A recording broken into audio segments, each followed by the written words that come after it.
leading cause of death among adults in China is tuberculosis. Every year, 1.4 million people developed active TB. In 1990, around 360,000 people died from TB alone in China. And right now, it's approximated that 400 million people are infected with TB within China.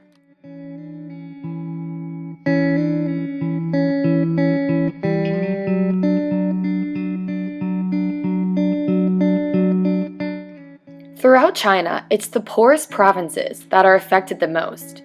Poverty is a cause and consequence of TB because there's no healthcare system, little financial resources, no political structure to organize an intervention, and no access to diagnosis or treatment. Government support is essential with any big project like this.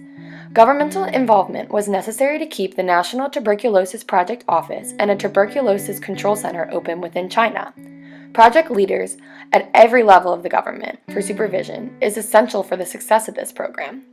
Financial relief came from both the local government in China and was supplemented by the World Bank and WHO, which helped implement the TB program.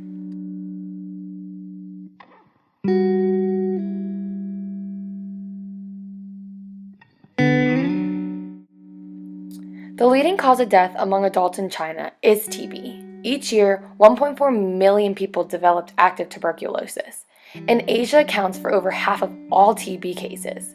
Tuberculosis kills an estimated 1.7 million people each year. This is a huge problem.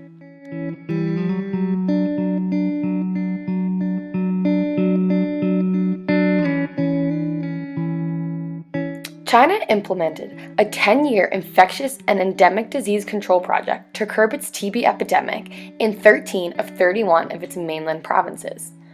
The program they adopted was the WHO-recommended TB control strategy called DOTS. DOTS has trained healthcare workers that watch patients take their treatment at local TB county dispensaries. In order for DOTS to work, it needs a government commitment to sustaining TB control activities. It uses case detection by microscopic examination of a sputum, standardized treatment regimen of 6 to 8 months, and it essentially uses DOTS for at least 2 months in order to know that the patients are taking their meds. Also, it requires a regular, uninterrupted supply of all essential anti-TB drugs, and a standardized recording and reporting system that allows assessment of treatment results for each patient and of the TB control program as a whole. This allows them to know who's getting treatment, what's effective, and what's not working.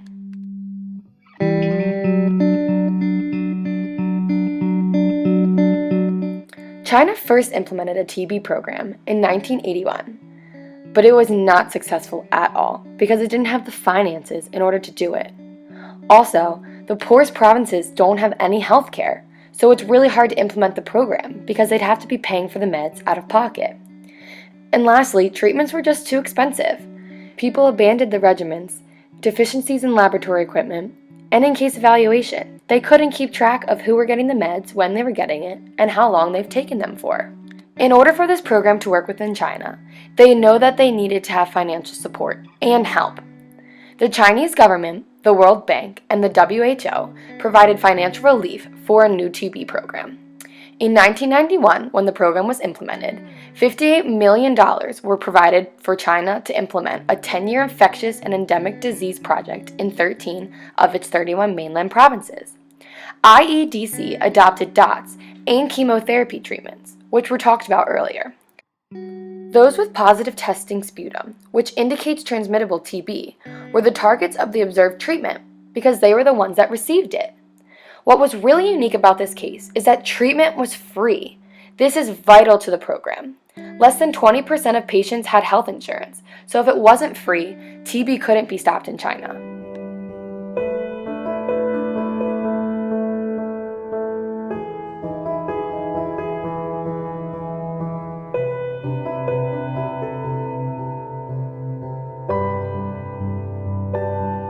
There are many targeted areas in this project. The main targets were provinces, counties, and villages.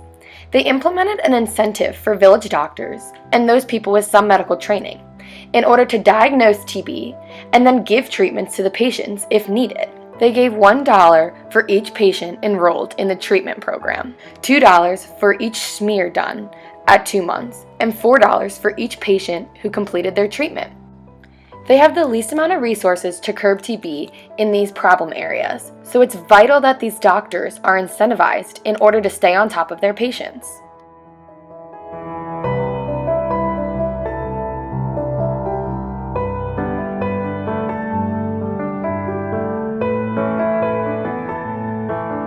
There are many elements of success in this program.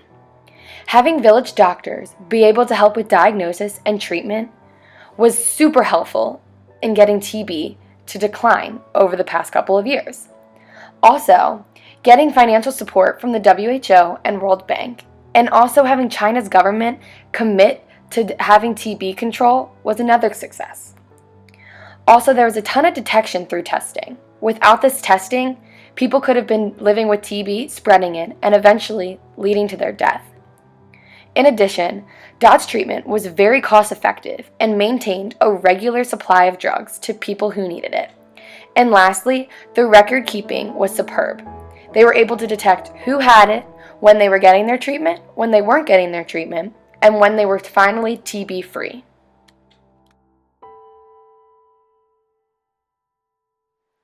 Just some hard statistics.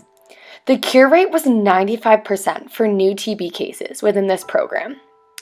This was a 2/3 improvement since DOTS has been implemented within China, and TB is dropping at 4.1% each year. Around 300,000 deaths have been prevented each year because of treatment. And it's non-expensive. It costs around $15 to $20 a person in order to get treatment. It costs about $15 to $20 to save a person's life. That's insane, considering China couldn't afford treatment before this new program was implemented.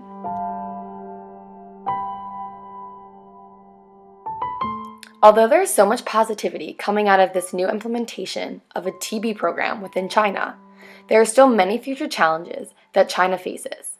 MDR-TB is rising within China, and it's not stopping. There is a need to marshal political support at the local level to get more people involved in the program. Also, the need to increase the numbers of trained staff at the central and provincial levels for treatment and diagnosis. And lastly, they need to increase access to TB dispensaries in the 20% of counties where no dispensaries and TB/HIV confection issues are located. MDR-TB is on the rise. This is multi-drug resistant tuberculosis. This happens when people do not finish their treatments and the TB drugs become resistant to the TB disease. So basically, the second line of drugs are available for multi-drug resistant TB, but they're extremely expensive. People can't afford these drugs, and the government doesn't have a program that implements them either.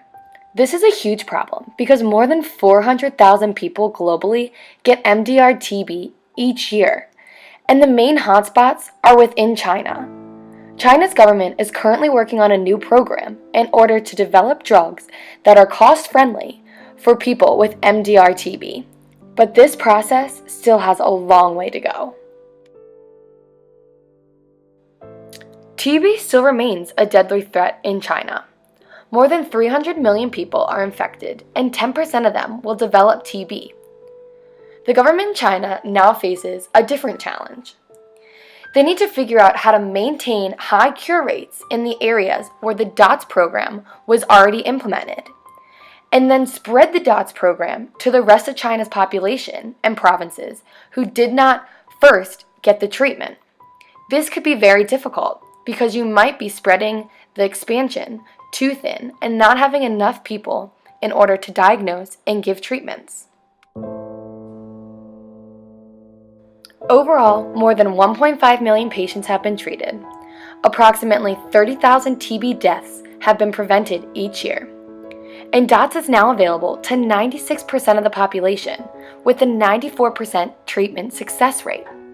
In a survey that was taken in 2000, it estimated that the program eliminated 836,000 cases of pulmonary TB, 382,000 cases of culture-positive disease, and 280,000 cases of smear-positive TB disease. Although TB is still a problem within China, they have made huge leaps and bounds to try to eradicate this disease from their nation. Their government are taking great steps towards having a better quality of health and life within China.